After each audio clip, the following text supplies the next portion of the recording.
elcanaltro.com.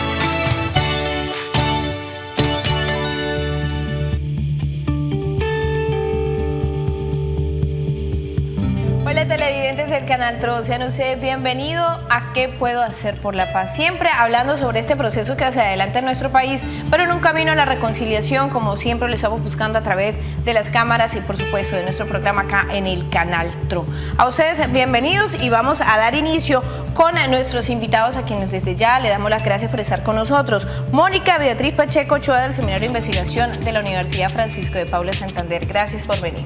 Muchas gracias, gracias por la invitación. Para mí es un placer representar a la comunidad estudiantil. Nosotros hacemos parte del Semillero de Investigación de Estudios Sociales y Pedagogía para la Paz y para nosotros es fabuloso poder estar acá reflexionando un poco sobre todo el tema de paz y de conflicto. Gracias, Mónica. Enrique Pertús, quien es el coordinador de la Mesa Departamental de Derechos Humanos. Gracias por asistir a nuestra invitación. No, gracias a ti, Astrid, una vez más y de verdad contento de acompañarlos otra vez acá en este sede del canal TRO.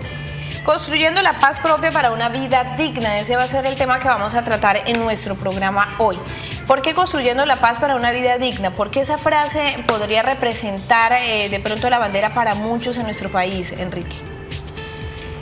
Es decir, la frase recoge todo lo que tiene que ver con el proceso de paz. Uno sabe, por ejemplo, que la situación en el país de las injusticias sociales y la privación de un sinnúmero de derechos de millones de colombianos y colombianos es lo que ha generado este desequilibrio social en el país y a lo que ha generado esa conflictividad en nuestro territorio y es lo que está llevando a que el gobierno nacional hoy en día esté sentado con las organizaciones insurgentes buscando el mecanismo y la forma de desarmar a los actores para llegar a esa paz digna pero también con justicia social. Claro que sí, es suficiente de pronto hablar de dignidad para las víctimas cuando hablamos de un proceso de paz en Colombia, Mónica. Bueno, lo que estamos adelantando realmente es un acuerdo para el cese o la terminación del conflicto armado, más no estamos hablando de paz, de una paz real. Entonces creo que hablar de paz engloba muchas cosas y tiene que ver precisamente con la dignidad y tenemos que tener pues muy en cuenta que estamos hacia un acuerdo pero no hacia una construcción real de paz. Estamos dando los pasos pero no lo es todo.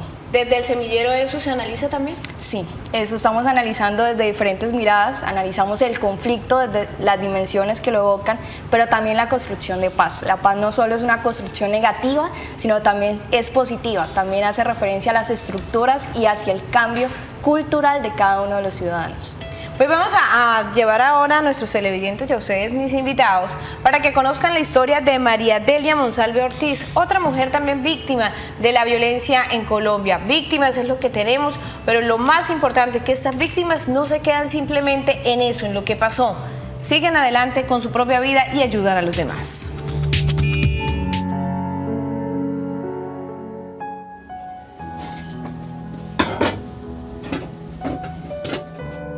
Nosotros estábamos bien, nosotros teníamos 2 fincas y bien, nosotros vivíamos bien, nosotros estábamos bien. De la noche a la mañana todo se nos fue al piso.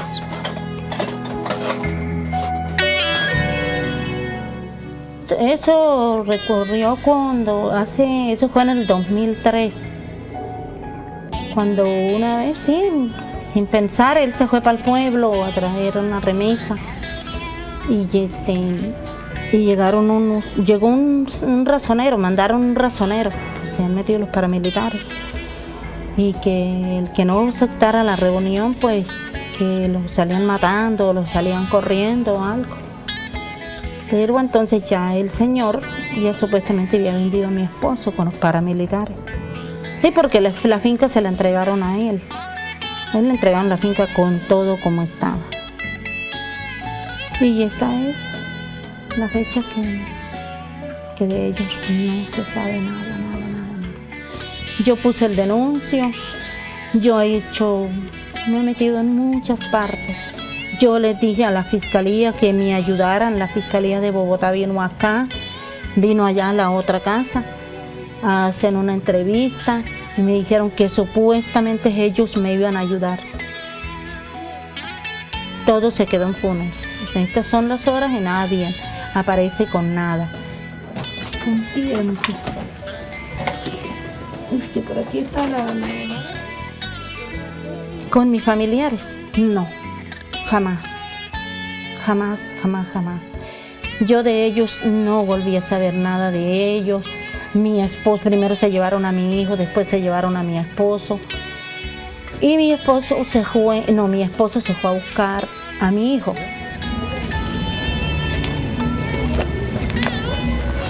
Le dijeron que a mi hijo no le iba a pasar nada, que a mi hijo estaba vivo, que ellos lo tenían, que era para hacer una entrevista con él, que ellos necesitaban una entrevista con él porque ellos a los que iban a mandar en la zona.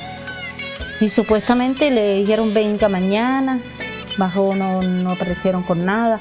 Después dijo no, ya está muy tarde, venga mañana otra vez. Y ya el día miércoles se fue en la madrugada y él no volvió, hasta el sol de hoy no volvió a aparecer nada.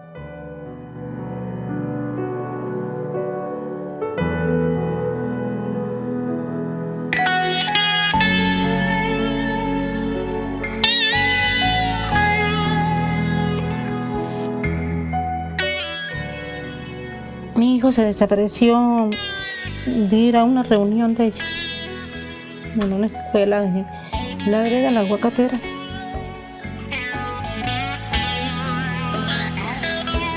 No volvió. Sí.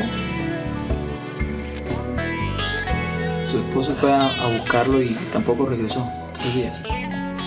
Él se fue a buscarlo y él se iba y volvía, y él decía, váyase, que ya de pronto ya llegó. Y nosotros lo soltamos, váyase. Llegaba mi esposo, nada. Íbamos y lo buscamos por las veredas y nada, así por las casas, nada. Y hasta que fin que él se fue, él cogió una plata y unas prendas que él tenía para ofrecerles a ellos, para que le soltaran el pelado. Y se fue y no volvió. Difíciles situaciones, las historias que conocemos a diario en nuestro país y las que hemos estado conociendo en Norte de Santander a través de ese programa. La verdad, el Estado ha venido hablando de cómo reconciliarse con las víctimas del conflicto en Colombia. ¿Creen ustedes que hay alguna tarea que de pronto le falta al Estado para poder resarcir de alguna otra manera el daño que la violencia le ha causado a muchos colombianos, Enrique?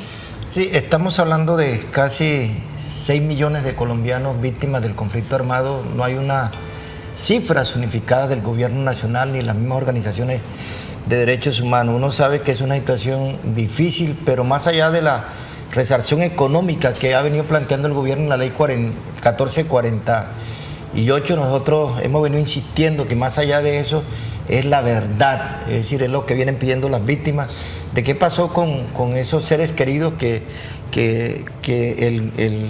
el Estado colombiano permitió de que en este país se desarrollara esa crisis humanitaria hacia las víctimas.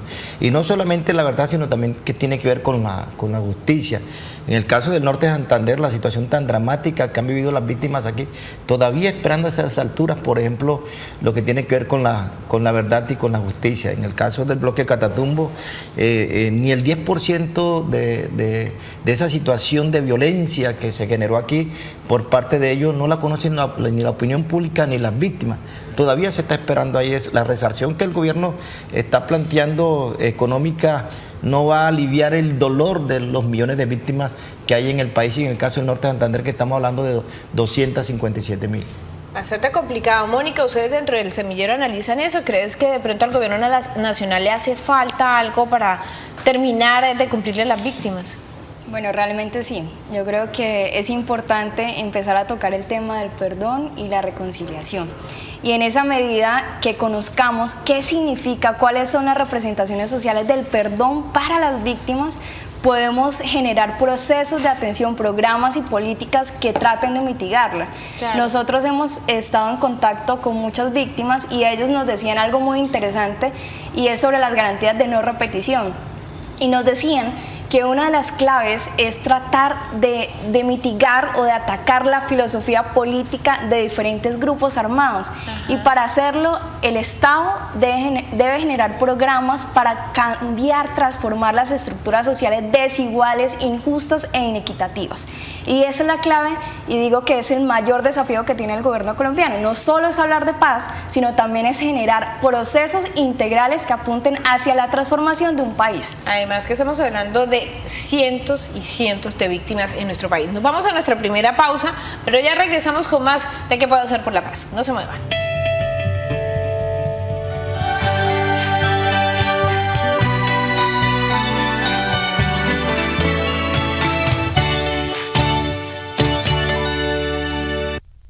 Gracias a la vidente por continuar con nosotros en qué puedo hacer por la paz. ¿Creen ustedes que sin la verdad no hay perdón? Para poder perdonar a una víctima debe tener la verdad clara. En ese caso te pregunto a ti, Mónica. Bueno, para poder perdonar no solo hay que conocer la verdad, sino también hay que dignificar esa verdad. Porque a veces se habla de que simplemente en un proceso judicial se cuenta lo que sucedió, pero no se le da valor y no se le da sentido a esa situación. La víctima no solo puede conocer de una manera directa, sino también debe entender las razones, debe comprender o adquirir el perdón, deben pedir perdón. Y creo que esa es la clave para poder dignificar la realidad de una víctima. Enrique, hablaba hace un momento sobre que hay tan solo el 10% del bloque Catatumbo es lo que se conoce hasta el momento, que no se conoce la verdad real de lo que pasó en nuestro territorio norte santandereano con ese grupo paramilitar. ¿Realmente usted cree que si las víctimas no conocen la verdad que falta, no va a haber perdón, no va a haber reconciliación en ese sentido? Mira, Astrid, ¿qué es lo que ha pasado aquí con los 86, creo, es el número de paramilitares que se acogieron a Justicia y Paz? Que ya en su gran mayoría están en libertad. Uno pasa por la gobernación, lo va entrando en la avenida Quinta, en los barrios, ya uno se encuentra de frente con la mayoría de los comandantes, a excepción de Jorge Laverde Liguano, que por alguna circunstancia no ha salido en la libertad. El problema que hemos tenido con ellos es que el perdón de ellos es un perdón para cumplirle a la ley. No es un perdón sincero, un perdón de que le nazca del corazón en su política de desacierto que tuvieron aquí con miles de víctimas. Inclusive hasta es un perdón cínico. Uno ve aquí, por ejemplo, en el caso del bloque Catatumbo, que no han confesado ni la verdad de aquellos otros actores, de algunos políticos, de algunos latifundistas, terratenientes, de algún sector empresarial que de una u otra forma, por acción, omisión, por complicidad, actuaron con estas organizaciones.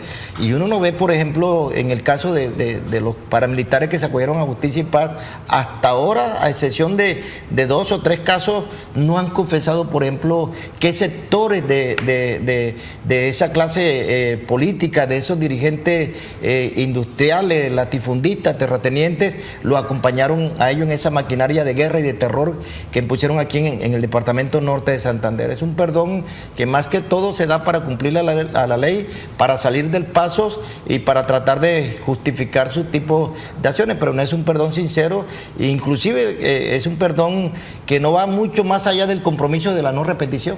Claro, yo estoy muy sorprendida de las historias que hemos conocido acá en qué puedo hacer por la paz. Son historias muy dolorosas, muy tristes, muy difíciles siquiera de escuchar cómo será vivirla.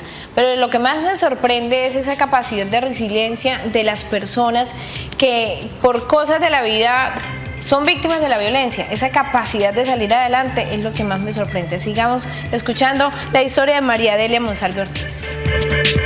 Yo vivo en una casa de familia. Lo que ellos me puedan colaborar allá, con la comidita y eso, porque aquí para pagar arriendo.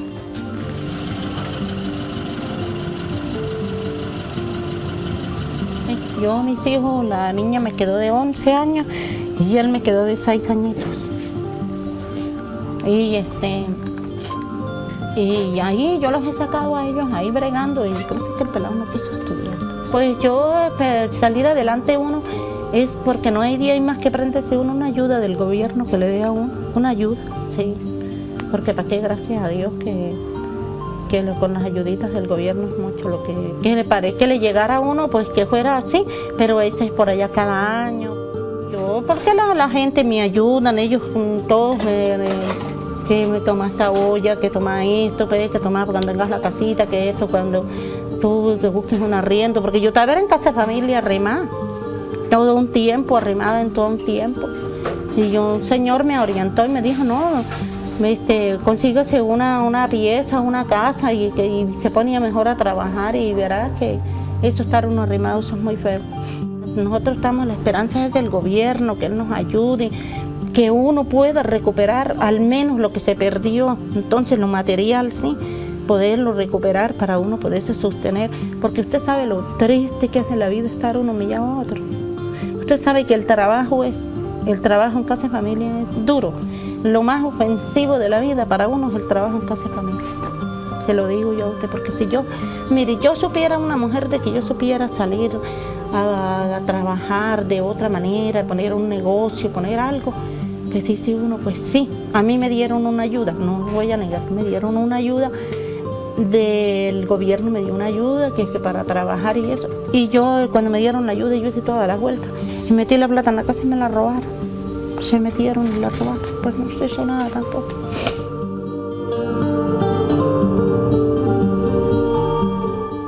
Claro, uno tiene que luchar, salir adelante y pedirle mucho a Dios que lo ayude, porque Dios es el que lo ayuda a uno. Pues sí, que la gente llegue en la vida como uno la ha luchado, ni uno tiene que atenerse a los demás, sino lo que uno pueda hacer, sacar el frente del alto para que uno poder sacar los hijos y estar con los hijos al lado. Pues ya están los hijos míos nunca los he dejado botados. Sí sufrieron, pero no por culpa mía. Voy a seguir así adelante y orándole mucho a Dios. Pues yo le digo, yo le doy gracias a Dios que yo, en mi situación que yo he vivido, no lo creo verme viva. Es que yo a veces me pongo a contemplar la vida y yo digo, uy Señor, pero yo estar viva es increíble. Bueno, ahí escuchaban ustedes esa historia. Yo creo que ustedes, como esta, han escuchado unas tantas más, ¿cierto? Para ustedes llegar a tener ese contacto con las víctimas directamente y a escucharlas, de pronto no es que sea común, pero sí están ahí como para escucharlos. Cuando ustedes lo escuchan, ¿qué piensan del Estado?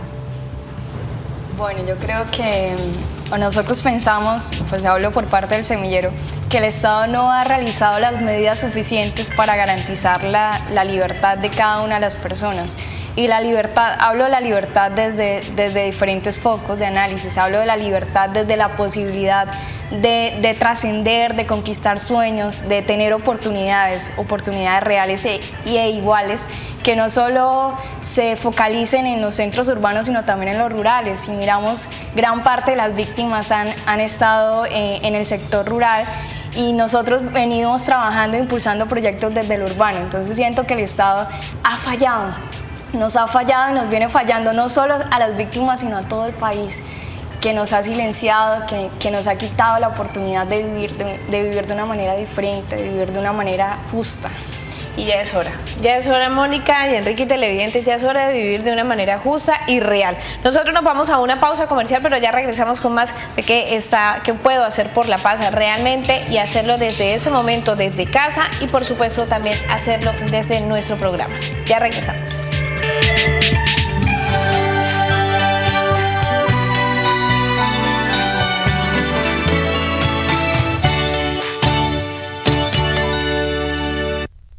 ¿Qué puedo hacer por la paz? Gracias, televidente, por continuar con nosotros. Dentro del marco de la pedagogía para la paz es necesario conocer qué va a pasar con todo lo que tiene que ver el narcotráfico, las drogas ilícitas en nuestro país.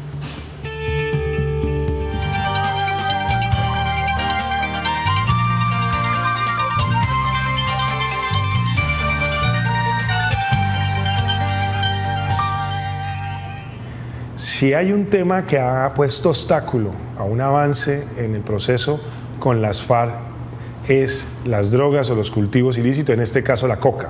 Y esto es porque el delito del narcotráfico no es un delito conexo al delito político. Por lo tanto, lo que se ha pedido, con el temor que pudiera tener las FARC en caso tal ser extraditados, es que este delito se coloque en conexión con el delito político. Por lo tanto, la sustitución de cultivos en zonas como por ejemplo el Catatumbo, en donde hay tantos cultivos de coca, es poder generar otra fuente de ingresos para que se cambie el cultivo de coca por cultivos lícitos.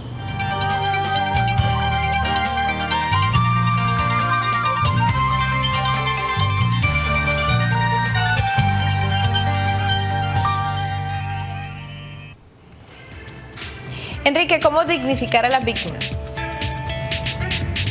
Reconociéndole sus derechos necesariamente, incluyéndolas socialmente en las políticas públicas del gobierno nacional. Si algo ha generado la situación de las víctimas en el país, es encontrar esas respuestas insensibles e indolentes del Estado y el desconocimiento del Estado a las víctimas, y a eso se le agrega la exclusión social que tiene el Estado en lo que tiene que ver con las políticas públicas. Nosotros hemos creído, por ejemplo, que esta injusticia social que se vive con las víctimas también obedece un poco, obedece al modelo económico que tiene en el país. Nosotros hemos dicho de que, y como lo decía Mónica, no necesariamente lo que se está firmando en La Habana es un proceso de paz, se está firmando es un acuerdo sobre unos puntos y sobre visiones que tiene la FARC en este caso. En La Habana no se está discutiendo el modelo económico del país, que es el modelo neoliberal, el causante de esta tragedia humanitaria que vive el país, el causante de las injusticias y de la exclusión social, y el causante del desequilibrio que genera de pobreza en millones de colombianos. Si se genera una política de inclusión social, si se genera una política de justicia social en el país, y se genera una política de reconocimiento a los derechos fundamentales de los millones de víctimas, pues es una forma también de que el gobierno resarcir ese gran daño que por omisión o por acción generó con las víctimas en el Estado colombiano. Rápidamente, Mónica Beatriz Pacheco, ¿qué haces por la paz? Bueno, yo tomé la paz como una filosofía de vida. La paz no es un estado ni un momento, sino es un camino y es una construcción. La paz no es algo que se dé en un territorio, sino es un sentir que tiene cada sujeto. Y desde ese sentir se pueden hacer muchas acciones de construcción de paz. Nosotros desde el semillero estamos enfocados en 3 líneas. Primero, generar una pedagogía de paz, entendiendo la paz desde todas las dimensiones de las que hablamos hace un momento. Segundo, luchando por la construcción de un país digno, de un país justo, desde el cambio de la estructura social, desde generar políticas públicas, desde generar proyectos y propuestas, y sobre todo de pensarnos un poco más en el sector rural y en el campo como un espacio de construcción de paz real y efectivo, porque desde lo rural se empezaron a gestar procesos de conflicto armado. Así es, desde ahí tiene que empezar la paz. Enrique, rápidamente, ¿qué haces por la paz? Yo soy un hijo de la guerra. Sí, yo me he criado en ese marco de la guerra, y la guerra, en el caso personal, nos ha golpeado duramente, pero también en el entorno en que me he desarrollado también he visto cómo esa guerra ha sido dura y violenta con gente que estaba a mi alrededor, y eso nos ha generado un compromiso con este país, un compromiso de cambio, un compromiso de justicia social, un compromiso de inclusión social, y le estamos apostando desde donde estamos en este momento, desde la red. Estamos articulando un sinnúmero de procesos, y en ese sentido estamos tratando de que el proceso de La Habana aterrice hacia las comunidades para que la gente sepa realmente qué lenguaje se está hablando en La Habana, y el significado y las repercusiones que eso va a tener en un momento dado que se firme el acuerdo. Pero también estamos luchando en este momento para que el gobierno inicie conversaciones con el Ejército de Liberación Nacional y que abra ese espacio con el Ejército Popular de Liberación. Cada uno desde su sector sigue trabajando por la paz, lo están haciendo muy bien y eso es lo que necesitamos en Norte de Santander y en Colombia. Ustedes televidentes también sigan trabajando por la paz, vale la pena, hagámoslo, no más conflicto en nuestro país y esa es la prioridad a partir de ese momento de cada uno de los colombianos. A ustedes televidentes, gracias por estar con nosotros. Nos vemos en una próxima oportunidad en ¿Qué puedo hacer por la paz? Pero los invito para que sigan con la programación del Canal Tro.